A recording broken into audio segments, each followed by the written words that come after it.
அனைவருக்கும் இனிய வணக்கம். இது உங்கள் Chinmaya academy for civil services group 2A அந்த தேர்வுக்கான தமிழ் சமூகம் அந்த தேர்வு பகுதியில் நம்முடைய பாடத்திட்டத்திலிருந்து கேட்கப்பட்ட வினாக்களை பற்றி நாம் விளக்கமாக பார்க்கலாம். சரிங்களா? முதல் வினாவாக நமக்கு வந்திருப்பது பாத்தீங்கன்னா, இந்த கிங் இருக்காங்க இல்லையா, மூவேந்தர்கள் என்று சொல்லக்கூடிய அந்த மன்னர்களுடைய துறைமுக செய்தியிலிருந்து கேள்வி நமக்கு கேட்கப்பட்டுள்ளது. நல்லா கவனிங்க.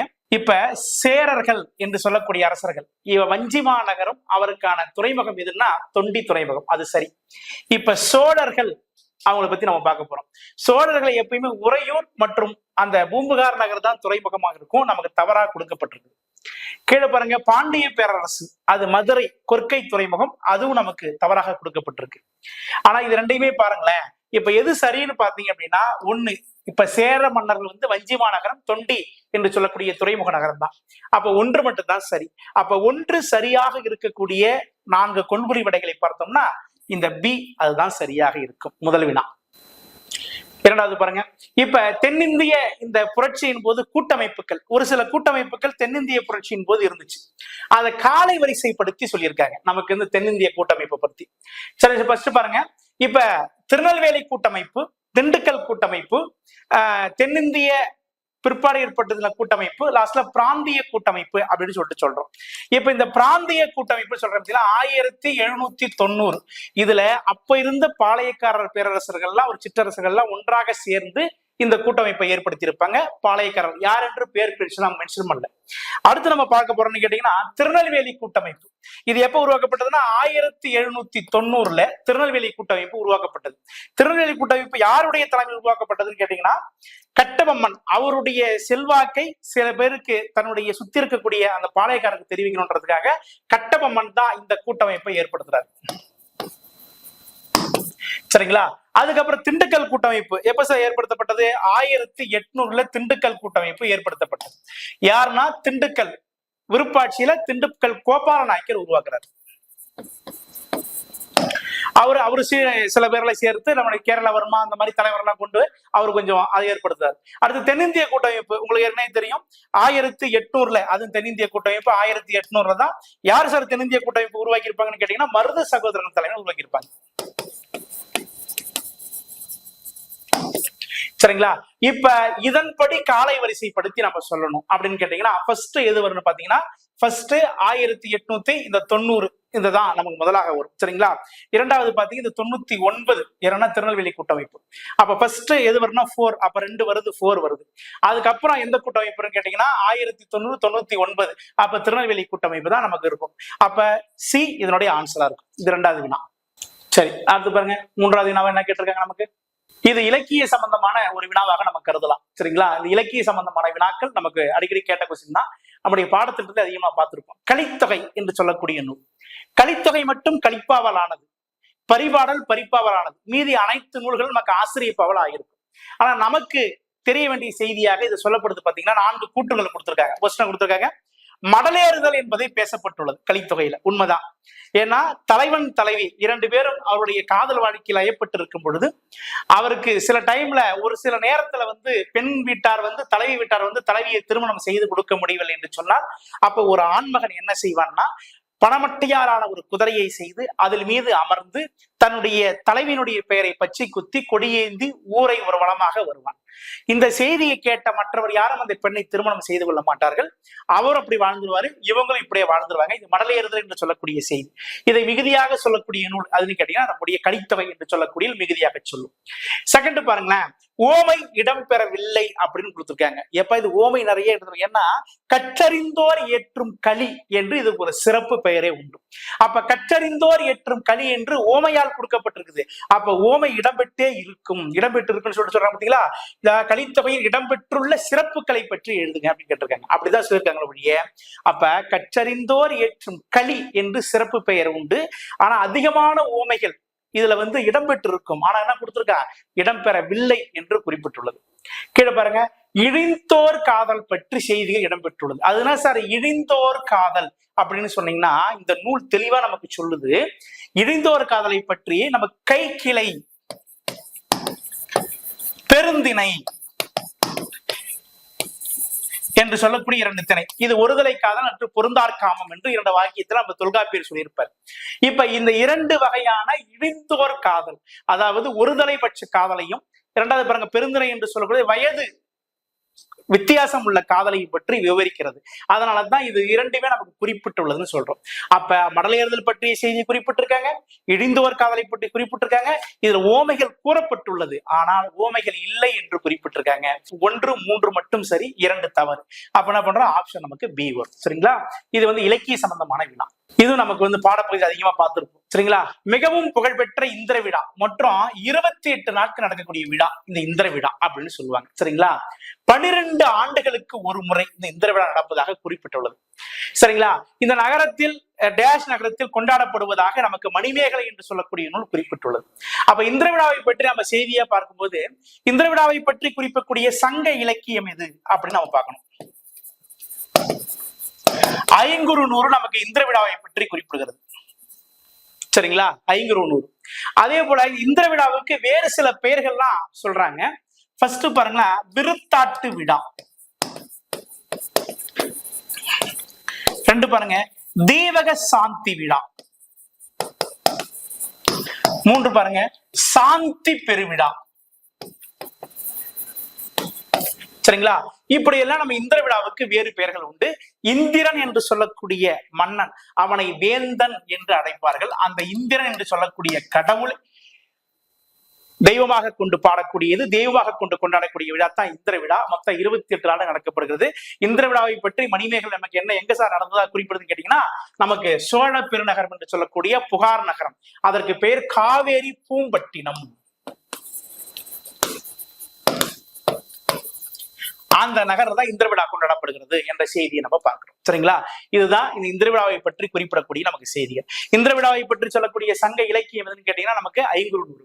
இந்திர விழாவை பற்றி குறிப்பிடக்கூடிய காப்பியங்கள் எதுன்னு கேட்டா சிலப்பதிகாரம் மற்றும் மணிமேகலை.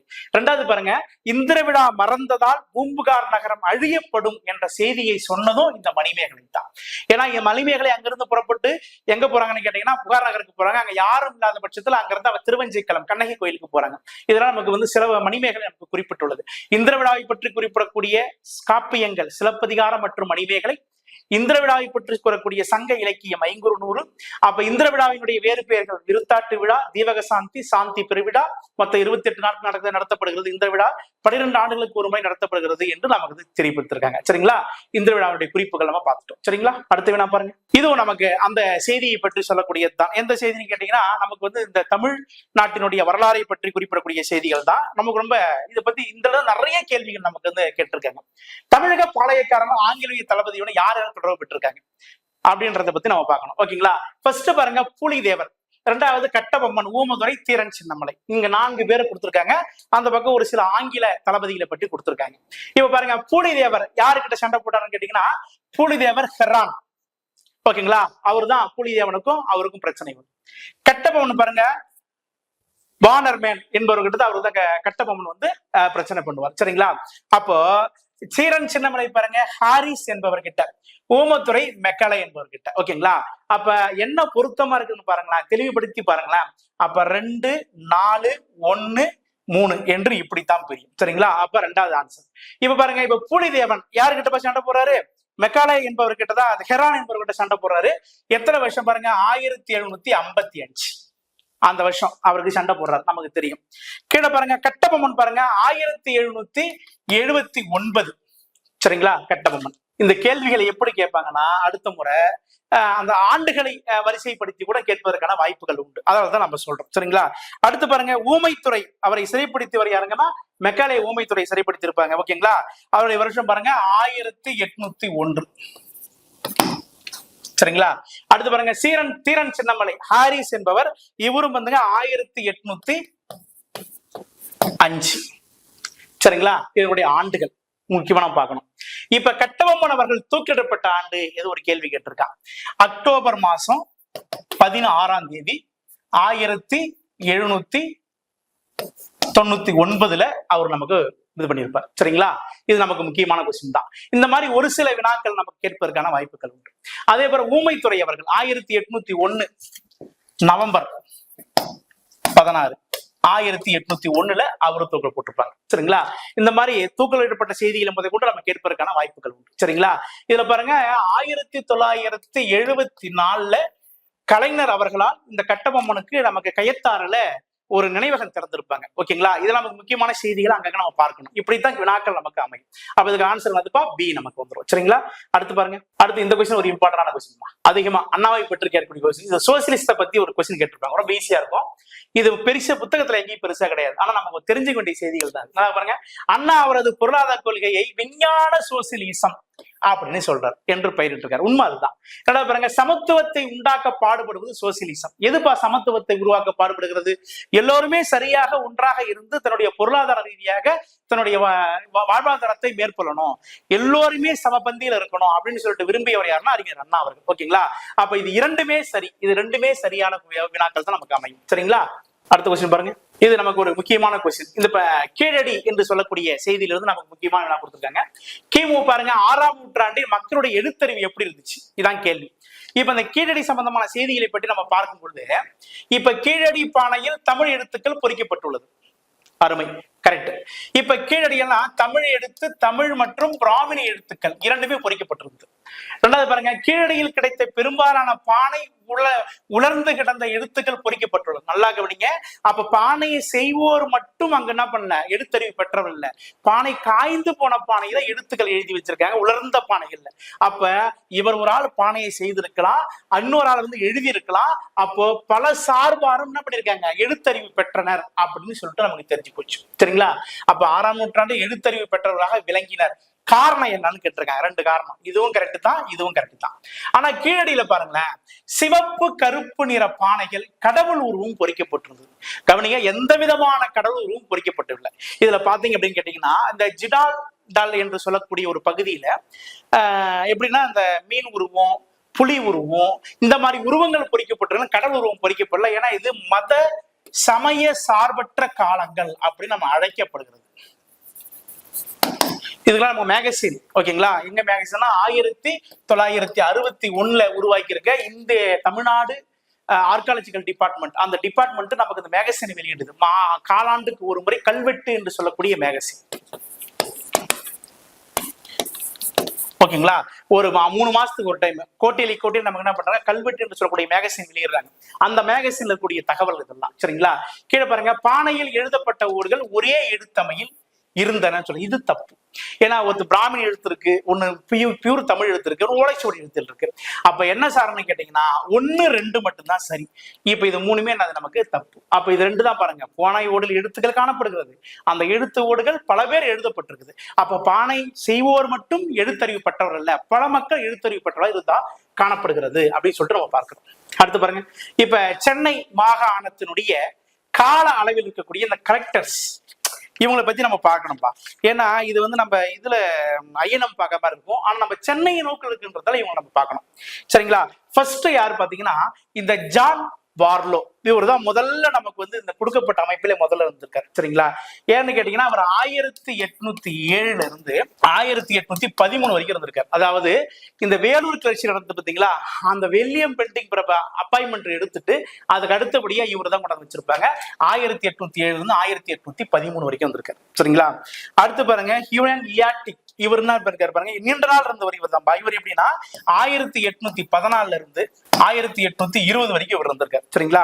அடுத்து பாருங்க, தாமஸ் மன்ட்ரோ. இவர் பாருங்க 1820 இருந்து 1827 வரைக்கும் இருந்திருக்காரு. அடுத்து பாருங்க, லூயிஸ் டென் பாருங்க 1827 இருந்து 1832 வரைக்கும் அவர் இருந்திருப்பார். சரிங்களா? இப்படித்தான் இவனுடைய கால அமைப்புகள் உண்டு. அப்ப இதன் அடிப்படையில் பாத்தீங்க அப்படின்னா ஃபர்ஸ்ட் யார் சார் வருவாங்க? இது 4 அமைப்புகள் நல்லா பார்க்கணும். ஃபர்ஸ்ட் யார் வருவாங்க? ஓகேங்களா? அப்ப ஆப்ஷன் சி நமக்கு ஃபர்ஸ்ட் 4 இவர் தான் முதலா வருவாரு. செகண்ட் 3, அடுத்து 2, அப்புறம் 1. ஓகேங்களா? இது வந்து நம்ம கலெக்டருடைய அந்த பதவிகள், எந்த கலெக்டர் இருந்தாங்க, எல்லா கலெக்டர் இருக்கக்கூடிய பதவிகளை பத்தி சொல்லுவோம். சரிங்களா? அடுத்து பாருங்க, இந்த அன்னி பெசன்ட் அம்மையார். இந்த கொஸ்டின் பாருங்க, அதிநவீன வசதியுடன் கூடிய ரயில் வண்டியில் அடிமையாக இருப்பதை விட சுதந்திரத்துடன் கூடிய மாட்டு வண்டியில் செல்வதே சிறந்தது. இதை கூறியவர் யாருன்னா அன்னி பெசன்ட் அம்மையார். தன்னாட்சி இயக்கத்தை 1916 துவங்கியவங்க, இவங்க நமக்கு தெரியும். சரிங்களா? இப்ப இந்த தன்னாட்சி அமைப்பை தொடங்குவதற்கு முன்பாக இவங்க என்ன வந்திருப்பாங்க, பிரம்மஞான சபை என்று சொல்லக்கூடிய சபைக்கு வந்திருப்பாங்க. இந்த மாதிரி செய்திலாம் அவங்க பார்த்திருப்போம். இது நம்ம பாட புத்தகத்திற்குரிய கொஸ்டின்மா. ஏன் தெரியுமா? இப்ப 1806 to 17 இந்த காலத்துல தான் என்ன பண்ணிருப்பாங்க, நம்ம தபால் துறைகள், அப்புறம் நம்ம ரயில்வே அமைப்புகள்லாம் உருவாக்கி இருப்பாங்க. அப்ப இதெல்லாம் போயிட்டு அடிமையா போறதை விட நம்ம சுதந்திரம் மாட்டு வண்டியிலே போறான்னு சொல்லியிருப்பாங்க.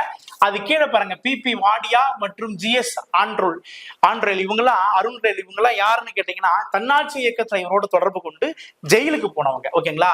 வீரராகவாச்சாரியாரை பத்தி நமக்கு தெரியும். இது இந்து பத்திரிகை 1878 இந்து பத்திரிகை நிறுவனத்துல ஒரு ஆள். சுப்பிரமணிய ஐயர் இருக்காரு, அவர் கூட இவரு ஒரு ஆள். சரிங்களா? இவங்க முக்கியமான செய்திகள் தான் நம்ம பார்க்கணும். கீழே பாருங்க, இந்த பத்திரிகை, இதெல்லாம் பத்திரிகை ரொம்ப முக்கியமான பத்திரிகை. நவசக்தி என்று சொல்லக்கூடிய பத்திரிகை யார் உருவாக்கி இருப்பாருன்னு கேட்டீங்கன்னா திருவிக்கா அவர்கள். ஓகேங்களா? செகண்ட் பாருங்க, இந்த தமிழ்நாடு என்று சொல்லக்கூடிய பத்திரிகை யார் உருவாக்கி இருப்பாங்க. அடுத்து பாருங்க, நவஜீவன் என்று சொல்லக்கூடிய பத்திரிகை யார் உருவாக்கினா காந்தி அவர்கள் உருவாக்கி இருப்பாங்க. சரிங்களா? இது நமக்கு முக்கியம். இப்ப சுதந்திர சங்கு அப்படின்னு யார் உருவாக்கியிருப்பாங்க, தமிழ்நாடு என்று சொல்லக்கூடிய பத்திரிகை யார் உருவாக்கியிருப்பாங்க. இது ரெண்டுமே நமக்கு பாடப்பகுதியில் இருக்கு, நமக்கு புரியுதுங்களா? இந்த தமிழ்நாடு என்று சொல்லக்கூடிய பத்திரிகை யார் உருவாக்கியிருப்பாங்கன்னு கேட்டீங்கன்னா டாக்டர் வரதராஜ நாயுடு. சுதந்திர சங்கு என்பது சுப்பிரமணிய சுவாமி, அதாவது சங்கு சுப்பிரமணியன் ஒரு பேரே உண்டு, சிறப்பான பேர். அப்ப பாருங்க, இது ஆன்சர் என்ன இருக்குன்னு கேட்டீங்கன்னா ஆப்ஷன் ஏ தான் நமக்கு ஆன்சர் இருக்கு. சரிங்களா? இது எல்லாமே உண்மை. ரெண்டாவது, இதுக்கான ஆன்சர் நம்ம பார்த்தோம்னா ஒவ்வொரு ஆண்டுகள் நமக்கு முக்கியம் எல்லாமே. இப்ப நவசக்தி என்று சொல்லக்கூடிய இதழ் திருவிக்கா அவர்கள் எப்போ உருவாக்குனாங்க, தமிழ்நாடு என்று சொல்லக்கூடிய இதழ் வரதராஜ நாயுடு எப்போ உருவாக்குனாரு, சுதந்திர சங்கு இந்த நூல் பாருங்க, சுதந்திர சங்கு என்று சொல்லக்கூடிய உப்பு சத்தியாகிரக காலத்திலே எல்லோரும் விழிப்புணர்வு ஏற்படுத்தணும் என்ற ஒரே காரணத்திற்காக உருவாக்கப்பட்டது. சரிங்களா? இது நமக்கு முக்கியமானது. ஆப்ஷன் நமக்கு ஏ. அடுத்த கொஸ்டின் பாருங்க, இதுல பாருங்க, கல்வெட்டுகளை பத்தி செய்திகளை பார்க்கணும். ஓகேங்களா? சரியானது எதுன்னு கேட்டிருக்கான். ஃபர்ஸ்ட் பாருங்க, மதுரை மாங்குளம் பகுதியில் கூடிய 5 தமிழ் கல்வெட்டுக்கள் நமக்கு தெரியும்பா. மதுரை மாங்குளம், மதுரையில இருந்து 25 கிலோமீட்டர் இருக்கு மதுரை மாங்குளம் என்று சொல்லக்கூடிய பகுதி. அது பாருங்க, தமிழகத்தினுடைய வட எல்லை ஆந்திர பகுதியினுடைய சமணம் தமிழகத்தில் பரவியது உண்மைதான். சரவண பெலகுலா ஆந்திர பகுதிகள், நம்ம வடசென்னை மற்றும் காஞ்சிபுரம் நோக்கில சமணம் அதிகமாக இருந்து பார்க்கிறோம். இதுவும் சரிதான். தமிழின் மிக தொன்மையான எழுத்துமதி கல்வெட்டுக்கள் தமிழ் கல்வெட்டுக்கள் எனப்படும். நல்லா கவனிங்க. ஏன் சார் கேட்கிறேன்னா, இந்த தமிழ் எழுத்துமதி கல்வெட்டுக்கள்னு சொல்லும் பொழுது கல்வெட்டுக்கள்ல தமிழ் எழுத்துக்கள் இருக்கு, அடுத்து தமிழ் பிராமணி எழுத்துக்கள் இருக்கு நம்ம பார்த்தோம். இப்ப தமிழ் எழுத்துக்கள் எப்படி தோன்றுகிறதுன்னு பார்த்தோன்னா, முதல்ல மெய்கீர்த்திகள் என்று சொல்லக்கூடிய அமைப்பிலிருந்து தோன்றியதாகவும் நமக்கு காட்சிகள் அளிக்குது. மதுரையில மொத்தம் 24 பாறைகளை குடைந்து அந்த சமணர் படுகைகளை உருவாக்கி இருப்பாங்க. இது அனைத்துமே நமக்கு சரியான வினாக்கள் தான். சரிங்களா? மதுரையில தான் சமணம் பரவியதற்கு சான்றுகள் நிறைய இருக்கு. அடுத்த கொஸ்டின் பாருங்க, இது ஒரு முக்கியமான வினா. இந்திய தேசிய காங்கிரஸ், ஓகேங்களா, 3வது மாநாடு. முதல் மாநாடு 1885 பம்பாயில் நடந்திருக்கும். 2வது மாநாடு 1886 கல்கத்தா நடந்திருக்கும். 3வது மாநாடு 1887 எங்க சார் நடந்ததுன்னு கேட்டீங்கன்னா தமிழ்நாட்டில் நடந்திருக்கும். இதுல சரியானவற்றை தேர்ந்தெடுன்னு கேட்டிருக்காங்க. முதல்ல பாருங்களேன், இது சென்னை தீவுத்தடை நடந்தது, தப்பு. இது சென்னையில 1000 விளக்கு பகுதியில் நடந்துச்சு. பாருங்க, சென்னை மாகாணத்து 236 பேர், 1607 பேர் கலந்துக்கிட்டாங்க. 326 பேர் தமிழ்நாட்டை சேர்ந்தவர். அடுத்து பாருங்க, ஆளுநர் கன்னிமாரா, இவர் தான் தேர்வு இருந்து வச்சிருப்பாரு. கரெக்ட். கீழே பாருங்க, ராவ் முகார் பக்கரே வரவேற்புரை இல்ல, மாதவராவ தான் வரவேற்புரை கொடுத்தாரு. சரிங்களா? அப்ப எது சார் சரியா இருக்கு அப்படின்னு கேட்டீங்கன்னா, கன்னிமாரா லைப்ரரி இருக்கு பாத்தீங்களா, அதனுடைய ஆளுநர் தான் நமக்கு தெளிவான வினாவா இருந்துச்சு. அப்ப எது சார் கரெக்ட் அப்படின்னா 3 மட்டும் தான் கரெக்ட், மீதி எல்லாம் நமக்கு தவறா இருக்கும். சரிங்களா? அடுத்த வினா பாருங்கப்பா, இது ஒரு அருமையான கொஸ்டின்பா. யாரு என்னென்ன கோட்டை கட்டினாங்க, அந்த கோட்டையில நமக்கு என்ன இருக்குது, இந்த பேர் டேவிட் கோட்டை. இதுல டேனியர்கள் கடலூர்ல கட்டியிருக்காங்க, சரி, ஆங்கிலேயர்கள் கடலூர்ல கட்டியிருப்பாங்க. சரிங்களா? செகண்ட் பாருங்க, அதே பாருங்க, லூயிஸ் கோட்டை, தரங்கம்பாடி கோட்டை. இப்ப எது சார் சரியா இருக்கும் அப்படின்னு கேட்டீங்கன்னா, இங்க பாருங்களேன், இப்ப 2 பாருங்க ஆங்கிலேயர், 1 பாருங்க ஆங்கிலேயர்கள் கடலூர்ல டேவிட் கோட்டையை கட்டியிருப்பாங்க, ஆங்கிலேயருடைய ஆட்சி காலம் தான். சரி, அதே போல பாருங்க, இந்த கெலட்டரி கோட்டை அப்படின்னா டேனிஸ் இல்ல டச்சுக்காரர்கள் கட்டியிருப்பாங்க, தரங்கம்பாடியில டேனியர்கள் கட்டியிருப்பாங்க. அப்போ லூயிஸ் கோட்டை பிரான்ஸ் இவங்க தான் கட்டியிருப்பாங்க. அப்ப எது சார் கரெக்ட்னா 2 மற்றும் 3 ஏதாவது தவறான கூட்டை சேர்த்துருந்தா அப்ப 2 மற்றும் 3 தான் தப்பு, மீதி 2மே சரி. அப்ப எது தவறான கூட்டுனா 2 மற்றும் 3 மட்டும் தான் சரி. அடுத்து, கீழ்கண்டவற்றில் தமிழ்நாட்டில் பாப்பா உமாநாத் இவங்களை பற்றி செய்திகளை பற்றி என்னன்னு கேட்டிருக்காங்க. அருமையான வினாப்பா, இது நமக்கு பார்க்கணும். உப்பு சத்தியாகிரகத்தில் ஆங்கிலேயரால் கைது செய்யப்பட்ட முதல் இந்திய பெண்மணியார்? இது இவங்க கிடையாதுப்பா, லட்சுமிபதி ருக்மணி. இவங்கதான் முதல்ல கைது செஞ்சிருப்பாங்க. இவங்க பாருங்க, உவரிமான் கிராமத்தில், மதுரைக்கு பக்கத்துல உவரிமான் கிராமம் இருக்கு, அங்க குடியானவர் இனத்தை சேர்ந்தவர், விவசாய குடும்பத்தை சேர்ந்தவங்க, இது கரெக்ட். அடுத்து பாருங்க, பொன்மலை பெண்கள் கூட்டமைப்பில் அங்கத்தினர், அதுவும் கரெக்ட். ஓகேங்களா? இவங்க அந்த ஏரியாவில் போயிட்டு விவசாயிகள் சுரண்டப்படக்கூடிய செய்தியை பார்த்துட்டு பெரிய போராட்டம் ஏற்படுத்தி பொன்மலை மகளிர் பேரவை என்று சொல்லக்கூடிய ஒரு பேரவையை உருவாக்கியிருப்பாங்க. அந்த அளவுக்கு சிறந்த பெண்மணி. 1945 ஐஎன்சி என்று சொல்லக்கூடிய காங்கிரஸ் என்னன்னு சொன்னா, இவங்க ஒரு சோசியலிசவாதி. இவங்க கம்யூனிஸ்ட் கட்சியை சேர்ந்தாங்க. சிபிஐ என்று சொல்லக்கூடிய கம்யூனிஸ்ட் கட்சி, இந்தியன் கம்யூனிஸ்ட் கட்சி. காங்கிரஸ் சேரல. அப்ப எது சார் நமக்கு கரெக்ட் அப்படின்னு கேட்டீங்கன்னா, இவர் உவரிமான் கிராமத்தை சேர்ந்தவர் கரெக்ட். இவங்க பொன்மலை பெண்கள் கூட்டமைப்பினுடைய தலைவராக இருந்தாங்க, அது கரெக்ட். மீதி மட்டும் நான் தப்பு. அப்ப 2, 3 மட்டும் தான் நமக்கு சரி. சரிங்களா? அவ்வளவுதான். இது நம்ம பாடப்பகுதியில் அடிக்கடி பார்த்த கொஸ்டின் தான். உவேசா அவர்கள் பதிப்பித்த நூல்கள். சரிங்களா? ரொம்ப இம்பார்ட்டன்டான கொஸ்டின் தான். கவனிக்க பாருங்க, 10 பாட்டு என்ற நூல் 1883, புறநானூறு பாருங்க 1894, ஐங்குறுநூறு 1903, பதிற்று 10 1800, இந்த 1904 இப்படி உருவாக்கியிருப்பாங்க. சரிங்களா? அப்ப இதுக்கான ஆன்சர் நமக்கு என்ன இருக்குன்னு கேட்டீங்கன்னா, கவனிங்க, நமக்கு டி இதோடைய ஆன்சரா இருக்கும். சரிங்களா? இது பெருசா பார்க்கணும் அவசியம் இல்லை. உவேசா அவர்கள் பதிப்பித்த நூல்கள். இன்னொன்னு கேட்பாங்க, உவேசா அவர்கள் முதலில் பதிப்பித்த காப்பி அப்படின்னு கேட்டா நமக்கு சீவக சிந்தாமணி நமக்கு தெரியும். இந்த மாதிரி கொஸ்டின் மட்டும் தான், ஏன்னா நிறைய டைம் பார்த்துட்டு தான் இந்த கொஸ்டின். சரிங்களா? இப்ப இந்த வினாவை பாருங்களேன், பின்வருவற்றில் சரியாக புரிஞ்சிருக்கக்கூடிய வினை கேட்டிருக்காங்க. இப்ப பாருங்க, தர்மாலயம் அப்படின்னு ஒரு இடம் கொடுத்திருக்காங்க. அதே போல வாவேசு சுப்பிரமணிய ஐயர், வி சுப்பிரமணிய ஐயர் நமக்கு பேர். ஓகேங்களா? இவர் சேரன்மாதேவியில ஒரு ஆசிரமம் வச்சிருப்பார். அதுக்கு பேர் பரித்துவாசர் ஆசிரமம். ஓகேங்களா? அதே போல தர்மாம்பாள் தர்மாலயம் ஒரு ஆபசனம் வச்சிருப்பாங்க. அதுக்கு இது ஈக்குவல். சரிங்களா? பாரத மாதா சங்கம், இவர் தெரியும், நீலகண்ட பிரம்மாச்சாரி அவர்கள். யாரு? ஆஷ்துறை குல வழக்குல பயன்படுத்தக்கூடிய வாஞ்சிநாதனுக்கு இவர் கொடுத்திருக்காரு, பயிற்சி, துப்பாக்கி சுடக்கூடிய பயிற்சி கொடுத்திருப்பாரு பாண்டிச்சேரியில இருந்து. ஆனா இவர் கைதும் செய்யப்பட்டிருப்பார். ஓகேங்களா? இதுவும் கரெக்ட். பாரதி ஆசிரமம் சுப்பிரமணிய சிவாவோடு தொடர்பு கொண்டது. அவர் தான் பாரதி ஆசிரமம் உருவாக்கியிருப்பார். எங்கன்னு கேட்டீங்கன்னா, நம்முடைய இந்த இப்ப வீரப்பன் காடு பத்தி சொல்றோம் பார்த்தீங்களா, நம்ம ஏரியாவில் உருவாக்கியிருப்பார். இப்ப சுதேசிய கப்பல் யாருன்னா வஉசி அவர் உருவாக்கியிருப்பாங்க. அப்ப இது 2ம் சரி, இது மட்டும் நம்ம 2 தப்பு. அப்ப என்ன பண்ணா ஆப்ஷன் பி. சரிங்களா? இப்ப இந்த கோட்டைகளை பாருங்க, ஏற்கனவே பார்த்த மாதிரி இது ஒரு கோட்டை. சரிங்களா? என்ன கோட்டை பாருங்க, சாந்தோம் என்பது யாரால் உருவாக்கப்பட்டது, அடுத்து போர்வாடா என்று சொல்லக்கூடிய கோட்டை யாரால் உருவாக்கப்பட்டது, இதை மட்டும் நம்ம பார்க்கணும். சரிங்களா? இப்ப சாந்தோம் என்பது போர்ச்சுகீசியரால் கட்டப்பட்ட கோட்டை தான், தப்பு இல்லை. அடுத்து போர்டுனோவா என்பது டச்சுக்காரரால் கட்டப்பட்ட கோட்டை தான். தரங்கம்பாடி, ஓகேங்களா, இது பிரெஞ்சுக்காரர்கள் கட்டியிருப்பாங்க. ஓகேங்களா? டேனியர்கள் கட்டியிருப்பாங்க, டச்சுக்காரர்கள் கட்டியிருப்பாங்க. தரங்கம்பாடியில டச்சுக்காரர்கள். ஓகேங்களா? அடுத்து தேவனாம்பேட்டையில, தேவனாம்பட்டினம் கடலூர்ல ஆங்கிலேயர் தான் கட்டியிருப்பாங்க. எங்க? இந்த டேவிட் கோட்டையை. சரிங்களா? அப்ப எது மட்டும் சரின்னா 2 மட்டும் தான் சரி. அப்ப 1, 2 மட்டும் சரி. ஓகேங்களா? அடுத்து திருக்குறளை, இது நமக்கு தெரியும் எல்லாமே. திருக்குறளை பிரான்ஸ்ல மொழிபெயர்த்தவர் யாருன்னா ஏரியல். இவர் தான் திருக்குறளை பிரான்ஸ்ல மொழிபெயர்த்திருப்பார். சரிங்களா? எல்லாமே தெரிஞ்ச விஷயம் தான், இது பெருசா நமக்கு பார்க்கணும் அவசியம் இல்லை. அடுத்து இது ஒரு ஜெனரல் கொஸ்டின் தான். இது எப்படி நம்ம போனோம்னு பாருங்களேன். இப்ப ஒரு சமூகம் தனித்தனியாக தொன்மங்கள் இருக்கின்றன. ஓரிடத்தில் இருந்து மனித இனம் பிரிந்து வேறொரு இடத்திற்கு வாழ்வதை தொன்மங்கள் என்று சொல்றோம். அடுத்து கிரேக்க தொன்மங்கள் இந்திய தொன்மங்களுக்கு ஒத்த தன்மையுடையது அல்ல அப்படின்னு கொடுத்துருக்கோம். சரிங்களா? இதுல பாருங்களேன், இப்ப கிரேக்கர்கள் மேக்சிமம் நமக்கு ஒத்த தன்மை கிடையாது. அரேபியர்கள் அந்த குரூப் கூட ஒத்த தன்மை கிடையாது. ஓகேங்களா? அப்ப எது சார் அப்படின்னு கேட்டீங்கன்னா, ஒவ்வொரு சமூகத்திற்கும் தனித்தனி தொன்மங்கள் உண்டு. எல்லோருமே தனித்தனியா போய் வாழ்ந்தவங்க தான்.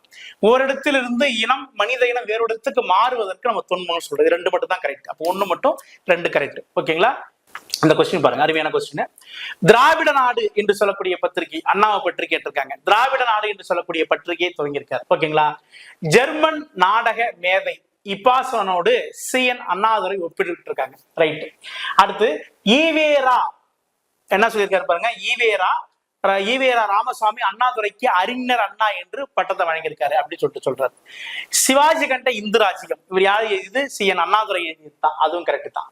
அப்ப பாருங்களேன், இப்ப திராவிட நாடு பத்திரிகை உருவாக்கிற அண்ணாதுரை, தப்பு இல்ல. ஜெர்மன் நாட்டு நடிகை ஒப்பிட்டப்படுத்து பேசப்படுறாரு. யாரு பேசுறாரு கேட்டீங்கன்னா இத கல்கி அவர்கள் பேசுவார். கல்கி கிருஷ்ணமூர்த்தி தான் பேசுவார். அதுவும் கரெக்ட் தான். சிவாஜி கண்ட ராஜ்யம், சிவாஜி கண்ட இந்து ராஜ்யம் அப்படின்னு முழு பேரு. இது CN அண்ணாதுரை அவர் தான் எழுதியது. ஆனா ஈவே ராமசாமி அவர்கள் அண்ணாதுரை அறிஞர் என்று பட்டம் வழங்கினார் அப்படின்னு கொடுத்திருப்பார். அறிஞர் என்று பட்டத்தை வழங்கியது பாரதிதாசன். அவர் இவரை புரட்சி கவிஞர், புரட்சி கலைஞர் அழைத்திருப்பார். அறிஞர் என்ற பட்டத்தை இவர் வழங்கியிருப்பார். அப்ப எது சார் இவர் தவறா இருக்கும் அப்படின்னு கேட்டீங்கன்னா 3 தான் தவறா. சரிங்களா? இப்ப இந்த திப்பு சுல்தானுடைய கோட்டைகளை பத்தி நம்ம பார்க்க போறோம். ஓகேங்களா? என்ன கொடுத்திருக்கா பாருங்க. பின்வரும் கூற்றின் காரணத்தையும் படித்து கீழே கொடுக்கப்பட்டுள்ள குறியீட்டை சரியாக பயன்படுத்த கொடுத்திருக்காங்க. ஃபர்ஸ்ட் பாருங்கன்னா ஏ, திப்பு சுல்தான் 1790 அந்த மூன்றாவது கர்நாடக போற காலத்தை சொல்றாங்க. திருவிதாங்கூர் தாக்குதல் ஏற்படுத்தினார். கரெக்ட் தான், அது கரெக்ட் தான். திருவிதாங்கூர் மன்னர் கொச்சியில் உள்ள டச்சுக்காரர்கள் முடிந்து ஜெயின் கோட்டை என்று சொல்லக்கூடிய கிரானகோர் விலைக்கு வாங்கினார். அதுவும் கரெக்ட் தான். இரண்டுமே கரெக்ட் தான். ஓகேங்களா? எதனுடைய விளைவு? 3ஆம் கர்நாடக போரின் விளைவு. சரிங்களா? அப்ப எது பாருங்க, ஆப்ஷன் சி நமக்கு சரியான விளக்கம். 2 சரி, இதுக்கு சரியான விளக்கம் அப்படின்றதுதான் கரெக்ட். சரிங்களா?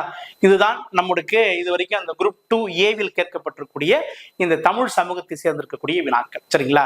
அப்போ எங்க சார் படிக்கணும்னு கேட்டீங்கன்னா நம்ம பாட புத்தகம், கடந்த ஆண்டு வினாக்கள், அதை தவிர்த்து விட்டு பார்த்தோம்னா வெங்கடேசன் ஐயா அவர் எழுதிய புத்தகம், அதையும் தவிர்த்து விட்டு பார்த்தோம்னா மேகசின், கல்வெட்டு மேகசின், இந்த மாதிரி மேகசின் எல்லாம் எடுத்து படிச்சோம் அப்படின்னா தலைப்பு நம்ம ஈஸியா அணுகலாம். எல்லாருமே ஓரளவுக்கு அனலைசிஸ் பண்ணி போடக்கூடிய வினாக்கள் தான் வந்திருக்குது. இதை போல் தொடர்ந்து படித்துக் கொண்டிருங்கள். வெற்றி நமது, நாளை நமது. நன்றி, வணக்கம்.